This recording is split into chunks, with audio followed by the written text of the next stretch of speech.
Fire Emblem has a long-standing history of tropes. We have our kind-hearted, wide-eyed lord, our cavalier of a red or green color, a burly fighter, and the 5-year-old asked to take men's lives. Truly, we are a blessed franchise. There is no meme. This is just a threat.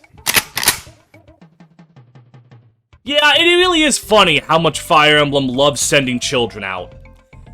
And FE6 takes this trope really for the first time since Arcanea, as it really wasn't in U-Draw at all.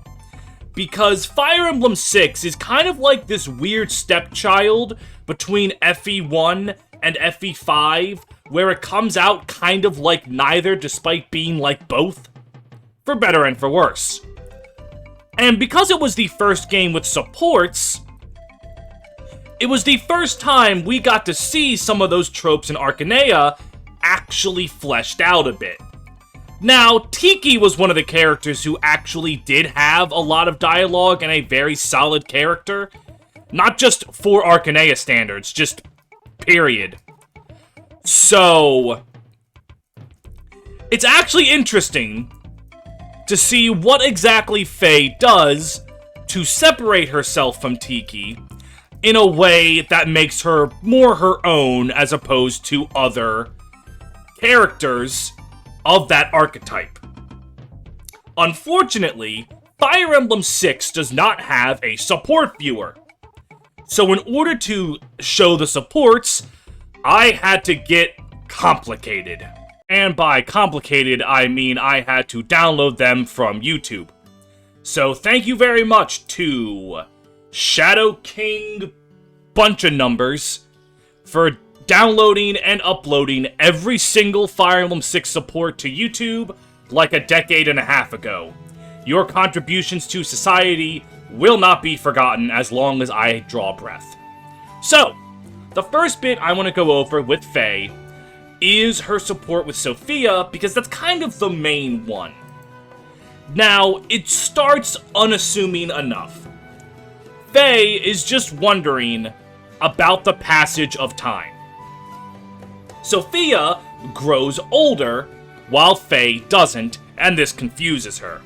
For those unaware, the Manicheets are kind of just... they age way slower, as Sophia is about to explain.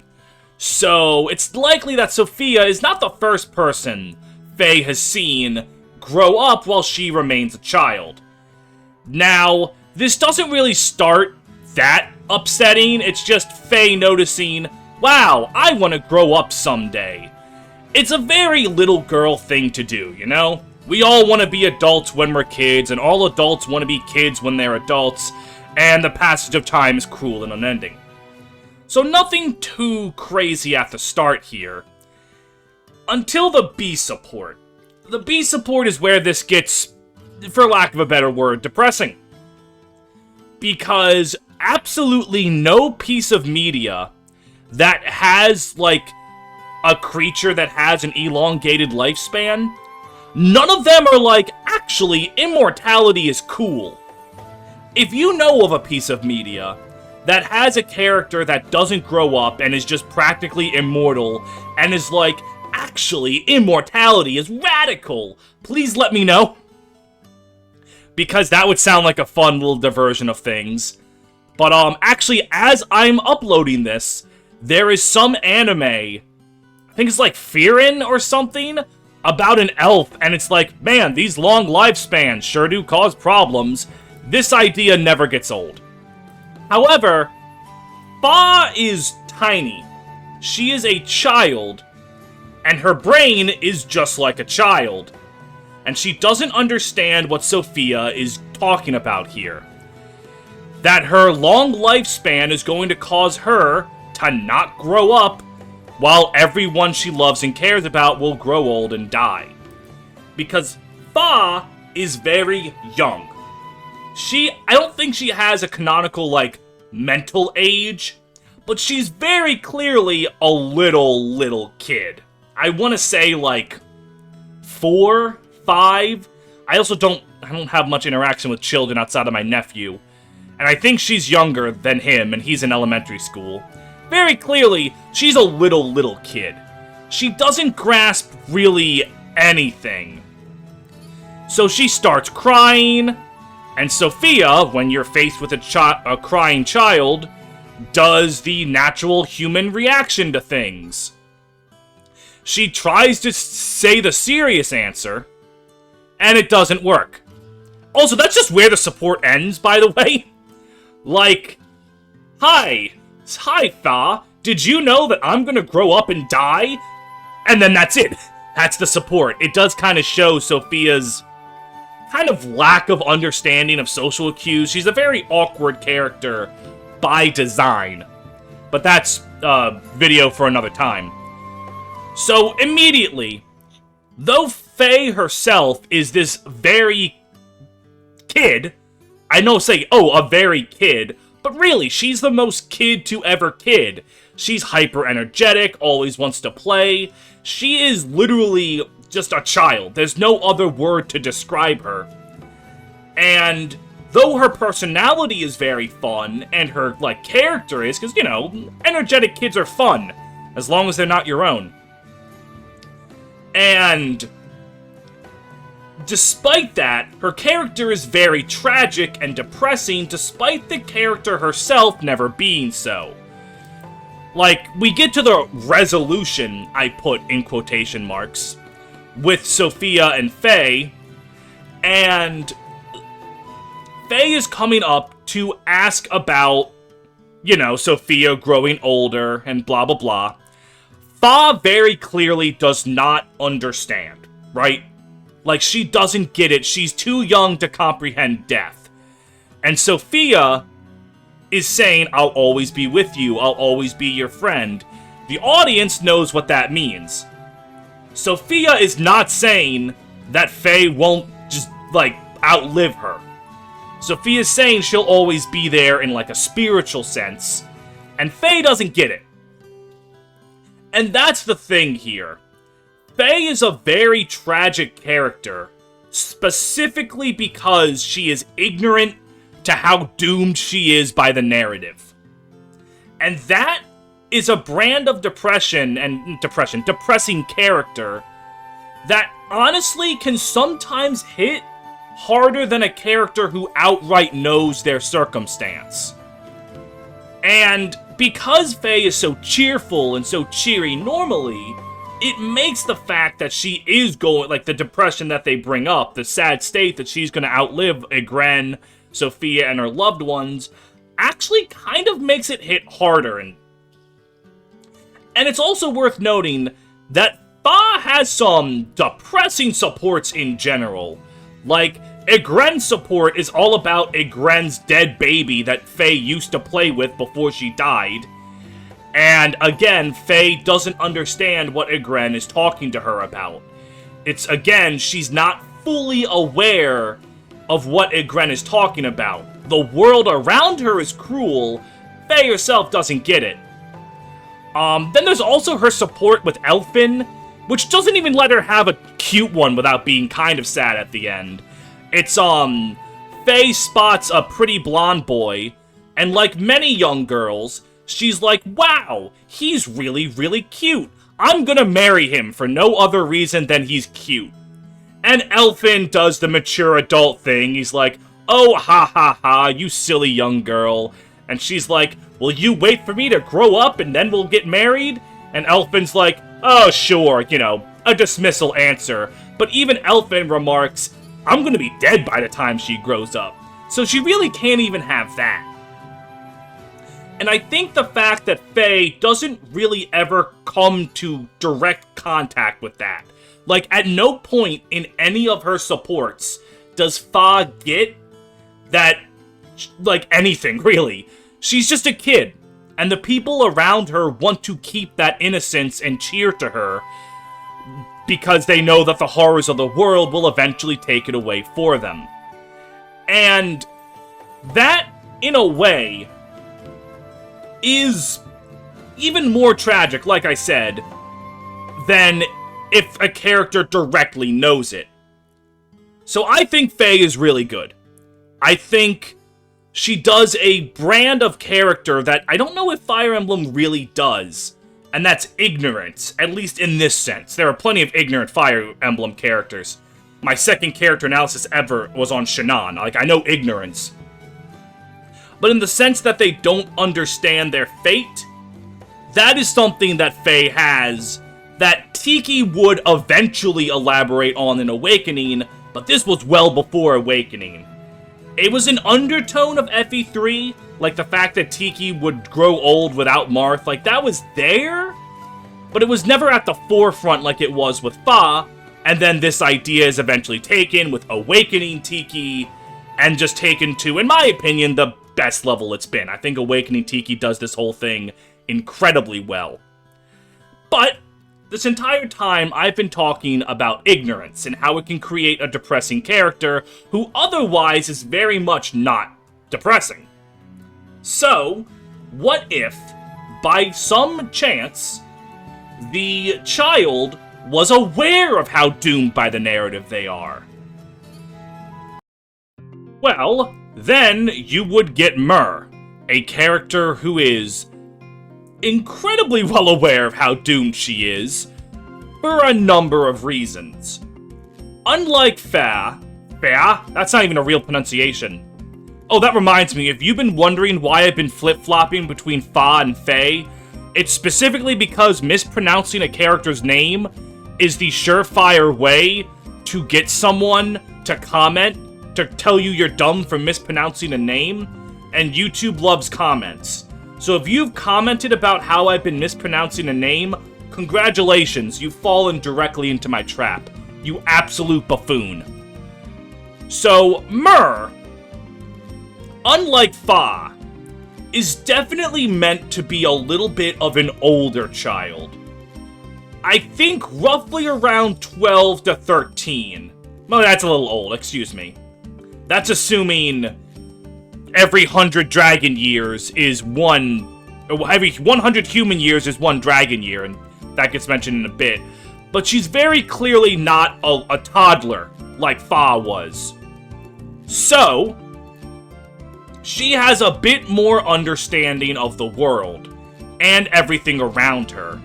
And on top of that, Myrrh isn't just like, it's not exactly the age, because Myrrh actually takes from the world that she's in, and it's also about her being part monster.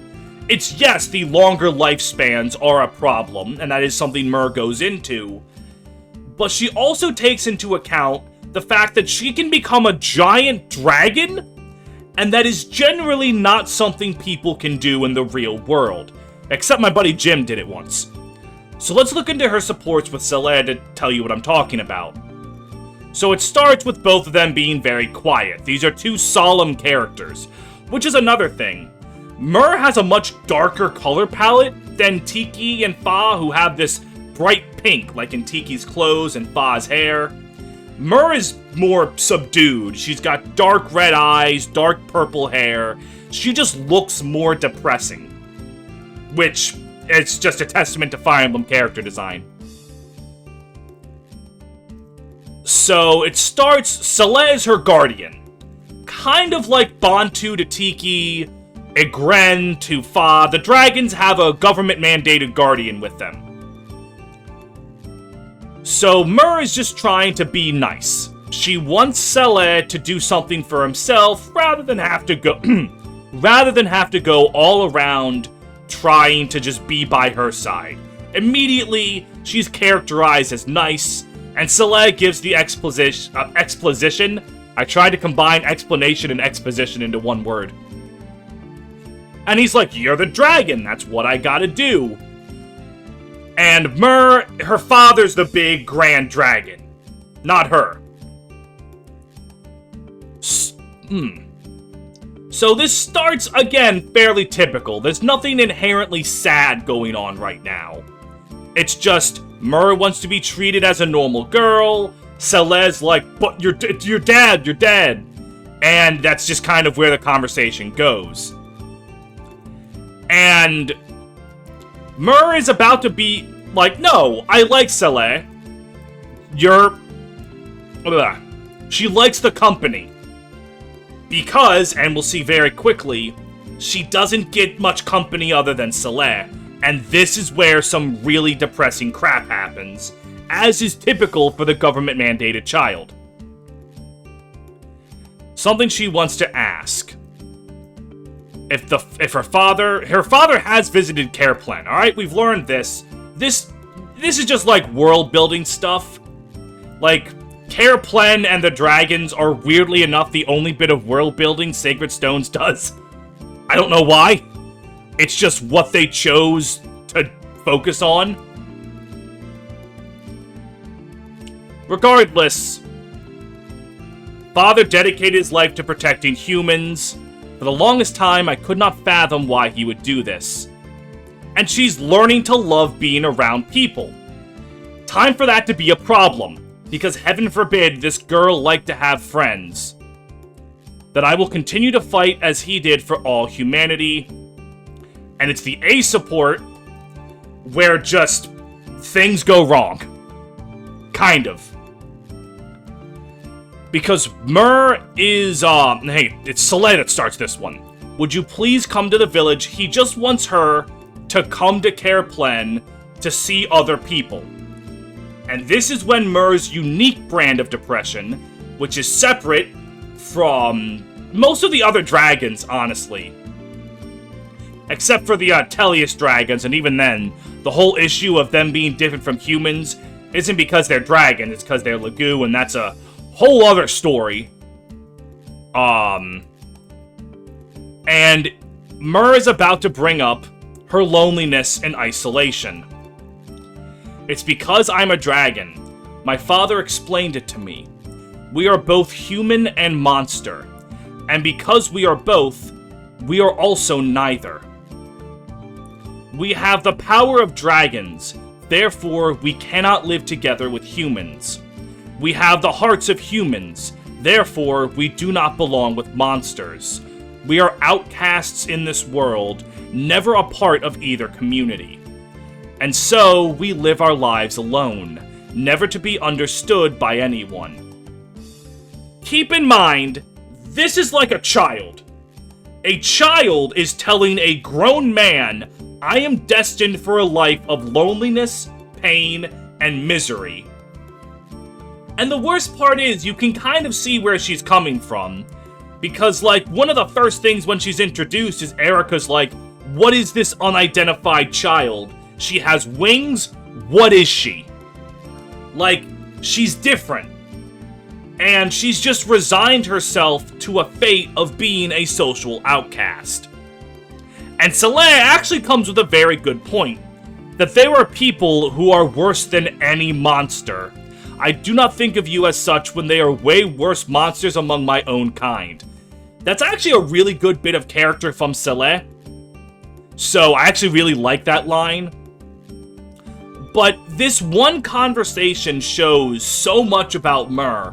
Why she's so quiet and reserved. Like, you don't need this conversation to know why. You can just see her in Ephraim's cutscenes and go, oh, okay, she's just quiet. But now you know why. Like, this support enhances the stuff you would see normally, which is a very good thing that supports do. It recontextualizes scenes you would see elsewhere. So, the way the support ends, Myrrh decides she might go to Careplen.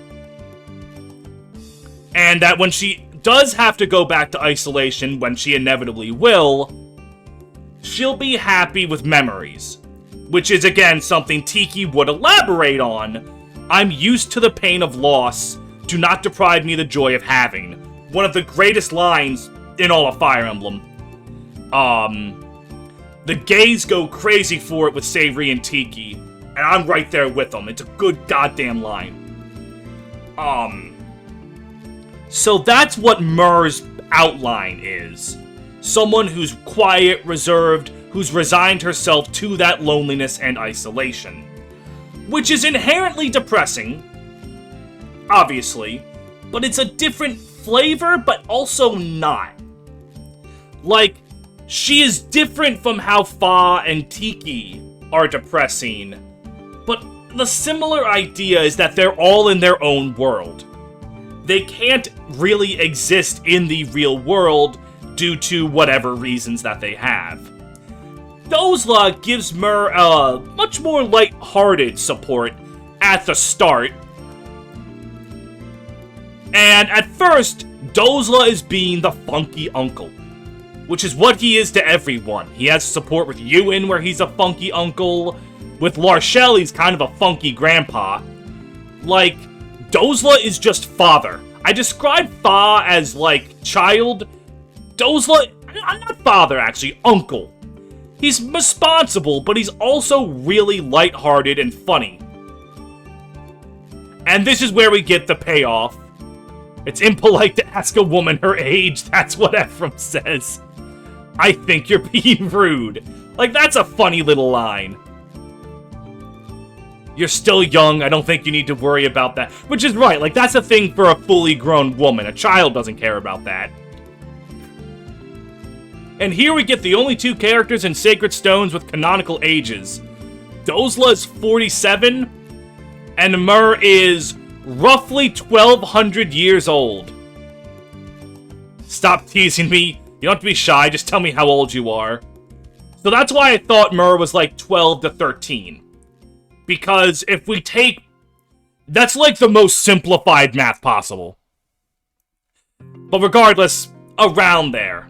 And then we get another good joke here. We're in the past now, according to the support viewer. And this is, again, it starts as a simple support, but if you'll remember my episode on Erica and Seth, Sacred Stones likes to start unassuming, and then get really sad out of nowhere. That might just happen with this support, I don't want to spoil anything. So this entire support just exists for a punchline. She's looking for Ephraim, and Dozla's like, oh, Larshel and Ephraim are always together, and Myrrh feels weird. Seeing Larshel and Ephraim together makes Myrrh feel weird. Now, the obvious reason, if you've paid attention to any of Myrrh's stuff in the story, Myrrh has a crush on Ephraim. She likes him. Again, pretty boy, young girl, that's what happens. The punchline is Dozla thinks it's Larshel. Because in Dozla's brain, Larshel is the most wonderful woman in the world, and it would be weird if someone is not in love with her. And then Myrrh's like, yeah, I don't think. And again, it's just a funny little punchline. Now let's get depressed. Because Dozla makes one fatal mistake. That, first of all, Dozla asking to protect Myrrh is really funny. Because as much as I love Dozla, and he's one of my favorite characters in Sacred Stones, base 9 speed on a pre-promo. Buddy, what are you doing? And then he asks where her father is. Now, she starts getting really sad, and Dozla realizes immediately he's made a mistake. And this is where Myrrh gets a fun uncle. Because she's crying at the mention of her father, her eyes are closed, she's trying her best not to think about it. It's a sad scene. I must have... First of all, Dozla thinking, alright, let me go in the banks of my 47 years of knowledge. Where is my children raising knowledge? And just tug on his beard.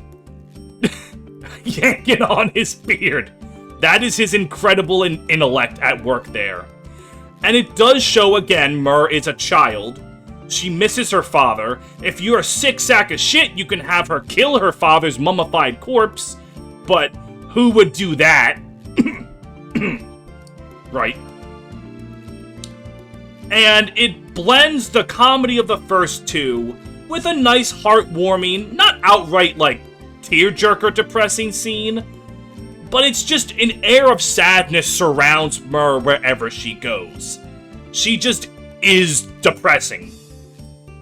And then the Ephraim support is similar to the Dozla one, where it gives her just a strong relationship with someone, and it's not terrible, but I feel like I've dragged on Myrrh long enough. Yeah. So, the point of these videos is not to be like a hyper-focused, in-depth look at every minute detail between two similar characters.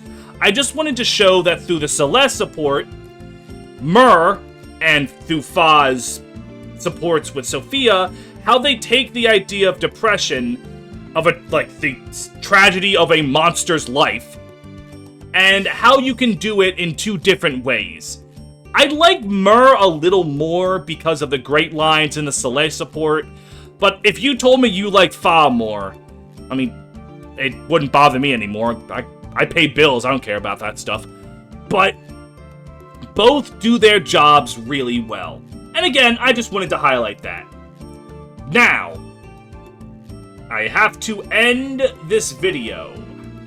If you're wondering why this took so long to come out, I've been playing nothing but Tales of Arise. Yep. Every time I get hooked on a JRPG, I just neglect the channel. So if I ever stop uploading for a few days randomly, just know I'm in the trenches fighting some wild pig in my level 30s, playing the greatest game of my life.